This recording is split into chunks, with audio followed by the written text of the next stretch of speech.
On vient d'assister à quelque chose de vraiment spectaculaire, c'est-à-dire que le gouvernement américain a décidé que Anthropic ne devrait pas lancer à l'extérieur de l'Amérique ses modèles Claude Fable 5 et Mythos 5. Alors, j'ai pas envie que cette vidéo soit plutôt dans le thème de l'accès à ce qu'on a déjà vu. Je vais pas citer les termes pour des raisons d'empêchement de strike.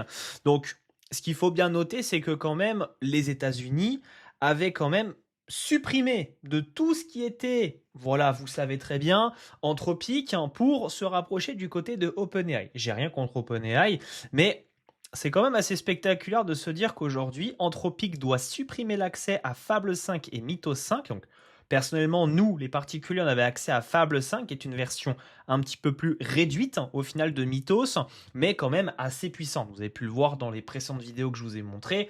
Fable fait des choses quand même extraordinaires avec des simples prompts.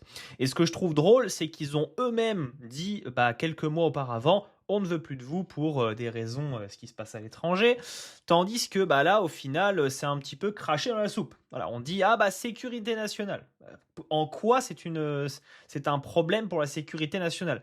On est en 2026. En 2030, en 2040, en 2050, imaginez les IA qu'on va avoir. La sécurité, on peut pas parler de sécurité, c'est pas logique. Et donc du coup, ils ont dû faire quoi, Anthropic? Ils ont dû lancer une lettre le 12 juin 2026, donc concrètement le lancement le plus raté de l'histoire au final, parce que le gouvernement américain, pour des raisons blablabla, enfin, j'ai pas envie de vous faire une vidéo complète sur le fait de Anthropic, il y en a plein sur la toile, c'est juste que je voulais donner mon avis personnellement, et je trouve que c'est quand même assez ridicule. Mais pas de panique, on a quand même accès à Opus 4.8 avec vraiment des features vraiment dingues dans tous les cas. Donc Fable reviendra, simplement ils vont devoir le brider. Et dans tous les cas, Fable était un modèle qui était déjà bridé. Maintenant, ce que j'aimerais plutôt vous parler, alors c'est pas une publicité, c'est simplement pour vous montrer qu'avec Opus 4.8, on peut déjà faire des choses exceptionnelles. Et je vais vous parler d'une nouvelle application que j'ai entièrement conçue avec Claude, enfin entièrement conçu avec Claude Code et aussi moi de mon côté, mais j'ai supervisé l'intelligence artificielle. Cette application, elle s'appelle CVKit et donc je vais vous la présenter dans cette vidéo. Alors CVKit, c'est quoi? C'est une application qui n'a absolument rien à voir avec des SaaS qu'on voit à droite à gauche, fait par IA, pour des miniatures, pour des connexions, pour des trucs par IA, des trucs qui servent à rien.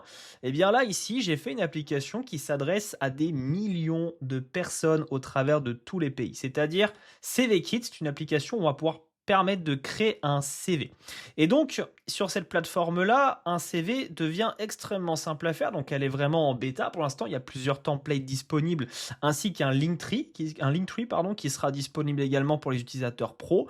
Et donc, avec une interface extrêmement simplifiée. Et donc, pour pas perdre de temps, je vais vous montrer à quoi ressemble l'interface. Donc, admettons, on est quelqu'un qui veut faire un CV. Et donc, alors certains vont se dire, mais quel rapport entre Fable 5 au départ et Opus? Et justement, le rapport, il est là. Même si on n'a pas accès à des modèles comme Fable, qui ont quand même travaillé un petit peu dans cette partie de code-là, concrètement, la différence ne s'est pas tant ressentie que ça. Parce que quand vous travaillez avec un workflow de travail, c'est-à-dire avec des skills prêts à l'emploi, que ce soit Fable, que ce soit Opus, c'est juste la manière de réfléchir qui va être différente. Par contre, le résultat derrière sera autant complet. Et ça, c'est le template que je donne à mes adhérents de la formation Code Starter. C'est-à-dire que ce que je donne à mes adhérents, je l'utilise moi-même pour faire mes applications. Preuve que ça fonctionne. Mais bon, c'est pas le sujet de la formation aujourd'hui, c'est plus l'application. Alors l'application ici, par exemple, on est sur le tableau de bord. Il me dit bonjour Anthony, voici l'état de votre CV. Donc j'ai pu faire un CV complètement fictif ici. Et donc ici, on peut renseigner ses expériences, on peut renseigner ici des formations, on peut renseigner les compétences, on peut renseigner les langues et au final, on obtient quoi? On obtient un aperçu ici de notre CV. Et donc, de manière assez propre, ce qui veut dire que si je m'en vais ici dans colonne, là, je peux directement choisir le type de CV que je veux. Pour l'instant, j'en ai mis qu'un total de 5. On a des CV qui sont par exemple adaptés pour les ATS, qui sont vraiment minimalistes. On a ici un CV un petit peu plus moderne. Et donc après, on peut changer pas mal de choses. Si on veut la police ici, bon, ça fera un petit peu moche, je vous avoue. Mais si on veut changer de police, on a la possibilité. On peut bien sûr ici gérer si on veut des lettres minuscules au niveau des titres ou si on veut des lettres majuscules. Enfin, vous voyez, il n'y a pas besoin de Fable 5 pour faire ce genre de fonctionnalité. Opus avec mon workflow Frame, parce que oui, j'utilise tout le temps mon skill Frame qui m'accompagne de partout, parce qu'il permet de faire le Find, Research, Architect, Make et Evaluate tout le temps. Donc c'est un workflow. J'ai même le Fast Frame qui permet de supprimer l'étape de la PRD pour créer une application. Et donc toute cette application a été conçue majoritairement par intelligence artificielle, parce que oui, il ne faut pas se mentir, aujourd'hui on fait toutes nos applications par IA.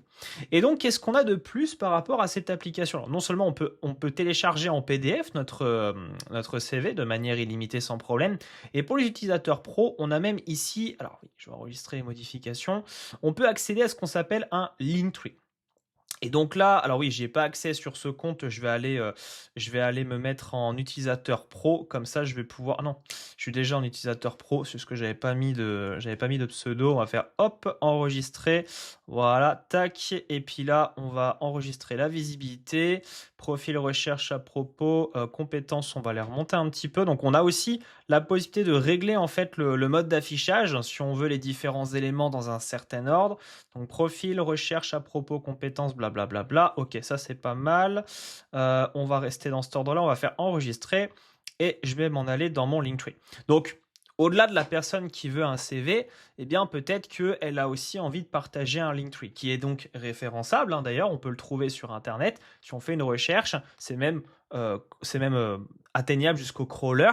Et donc forcément, les métadatas vont remonter sur Internet. Mais c'est libre à l'utilisateur si j'ai envie de le faire. Mais ça peut toujours être bien d'avoir une partie CV quand on veut postuler à une offre et un Linktree que le recruteur, pourquoi pas, pourrait aller regarder si on veut exposer ça sur son LinkedIn, si on veut exposer ça sur son GitHub. On peut exposer au final les informations qu'on a. Alors, elles sont reliées au CV, c'est-à-dire que pour l'instant, c'est pas un Linktree qui est totalement libre, c'est simplement pour proposer une autre variante. Mais en règle générale, c'est pas une application qui va répondre à des entrepreneurs, c'est plus une application qui va répondre à des salariés ou des personnes qui sont dans un besoin de recherche d'emploi. Parce qu'aujourd'hui, bah oui, tous les CV qu'on envoie ne sont pas nécessairement les plus beaux. Il y en a beaucoup qui sont faits à l'arrache avec Word, avec Canva et qui sont pas du tout travaillés. Tandis qu'ici, l'avantage qu'on a, c'est que toutes les informations qu'on remplit à ce niveau-là, donc on peut mettre exactement ce qu'on veut. Là, j'ai mis du fictif, je suis sur un compte de test. Eh bien, on met ces informations de profil, on met ici ses expériences, on met ses formations de manière très simple. On interagit avec une dialogue et on pré-remplit les choses. Il n'y a pas besoin d'IA à ce niveau-là, hein, c'est un peu bullshit. Surtout que je devrais au final mettre un tarif plus élevé à l'achat, tandis que sans IA, on peut mettre un tarif beaucoup plus bas. Et sachant que de base, l'application est gratuite dans un usage traditionnel. Et une fois qu'on a rempli toutes nos informations, bah, qu'est-ce qu'on obtient? On obtient du coup tout ceci. Et qu'est-ce qu'on peut faire ensuite? Personnaliser son CV si on veut. Ici, je peux le mettre en couleur, par exemple, voilà, en violet. Je peux le mettre en jaune, vert. Là, je peux mettre simplement les titres en gras ou pas. On peut décider si on veut des textes très petits, si on veut moyen pour adapter par rapport à la taille du CV. Donc, vous voyez, on n'a pas besoin des gros IA comme Fable 5 pour faire des résultats exceptionnels. Par contre, c'est vrai que oui, il va peut-être nous manquer un petit peu concernant les jeux, les animations, parce que c'est vrai qu'il était extrêmement pratique à ce niveau-là, mais je me fais pas de doute qu'il va revenir largement, donc ils pourront pas nous le laisser indéfiniment sans ça. Alors là, j'ai fait une petite erreur, effectivement, oui, j'ai mis trop d'éléments, on va mettre en petit, comme ça on passe bien. Hop, enregistrer les modifications, donc c'était juste un petit test que je voulais vous montrer pendant cette vidéo, pas forcément faire la pub de cette application, parce que c'est pas ma source de revenus numéro 1, mais en tout cas, si cette application peut te plaire, eh ben elle est disponible, hein, c'est sur cvkit.fr. Si tu es en recherche d'emploi, que tu as envie de faire un CV ou mettre un Linktree et que tu as envie d'avoir quelque chose d'assez sympa en conception, eh ben écoute, n'hésite pas, l'application est gratuite dans un premier temps et tu peux avoir le plan pro par la suite avec beaucoup plus de personnalisation et l'accès au Linktree. Enfin bref, pour revenir du coup à la discussion, est-ce que c'est inquiétant d'avoir ce genre de restrictions de la part d'un gouvernement? Honnêtement, je pense pas. Je pense que c'est juste un petit coup pour dire ouais, mais attendez, non, vous pouvez pas mettre notre modèle comme ça à l'export international, si, ou alors faut parce que ce soit pour les résidents américains. c'est un peu du foutage de gueule. C'est limite si bientôt le gouvernement américain va dire bah, vous n'avez pas le droit de vous implanter en France, vous n'avez pas le droit de vous implanter en Europe. Enfin, on est face à une vraie blague et je pense qu'à mon avis, ça va se retourner contre le gouvernement américain plus qu'autre chose. Voilà, donc j'espère que cette vidéo aura pu vous plaire. Si c'est le cas, faites-le moi savoir dans les commentaires. Lâchez un pouce bleu, abonnez-vous et on se dit à bientôt.